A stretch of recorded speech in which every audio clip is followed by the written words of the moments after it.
बहुत साल पहले एक बड़ा और अमीर परिवार था, राजगुरु परिवार। इस परिवार की बहुत इज्जत थी। लोग उनका नाम सुनकर ही सम्मान करते थे। लेकिन इस परिवार के पास एक ऐसा राज था जिसे कोई नहीं जानता था। वो राज था एक अधूरी मैन्युस्क्रिप्ट। जी हाँ, एक अधूरी मैन्युस्क्रिप्ट।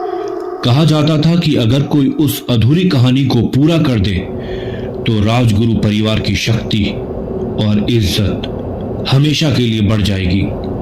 लेकिन उस मैन्युस्क्रिप्ट पर एक भयानक श्राप था। जिसने भी उसे पूरा करने की कोशिश करी उसकी मौत हो गई। कोई अचानक हार्ट अटैक से मरा, कोई आग में जल गया तो कोई पागल हो गया। राजगुरु परिवार बहुत परेशान था और रात दिन एक ऐसे राइटर को ढूंढ रहा था जो उस किताब को पूरा कर दे। कुछ दिनों बाद शहर में एक नई लेखिका का नाम बहुत प्रसिद्ध हो गया, जिसका नाम था आर्या सेन। वो मटीरियलिस्टिक स्टोरीज लिखती थी। जैसे ही राजगुरु परिवार को आर्या के बारे में पता चला तो उन्होंने अपने वकील के जरिए उसे बुलाया। वकील ने आर्या को देख के कहा, मिस सेन, अगर आप हमारी अधूरी मैन्युस्क्रिप्ट पूरी कर देंगी तो हम आपको बहुत बड़ा इनाम देंगे। इतना पैसा आपको जिंदगी में दोबारा लिखने की जरूरत नहीं पड़ेगी। आर्या मुस्कुराई। बस एक कहानी लिखनी है, मैं तैयार हूँ। वकील ने कहा, लेकिन एक शर्त है, आपको ये कहानी हमारे पुराने घर सोनपुर हवेली में रहकर लिखनी होगी मैडम। आर्या ने हंसते हुए कहा, ठीक है।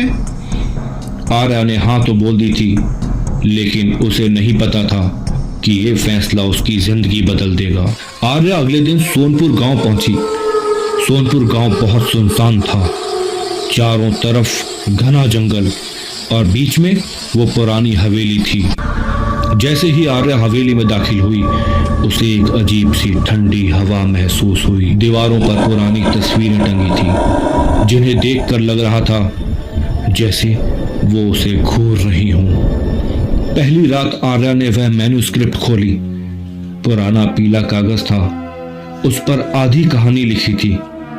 उसे वहीं से आगे लिखना था। जैसे ही उसने लिखना शुरू किया वहां जलती हुई मोमबत्ती की लौ कांपने लगी। बाहर से तेज हवा चलने लगी और कमरे में एक अजीब सी गंध फैल गई। आर्या को लगा जैसे कोई उसके पीछे खड़ा हो। वो मुड़ी पर वहां कोई नहीं था।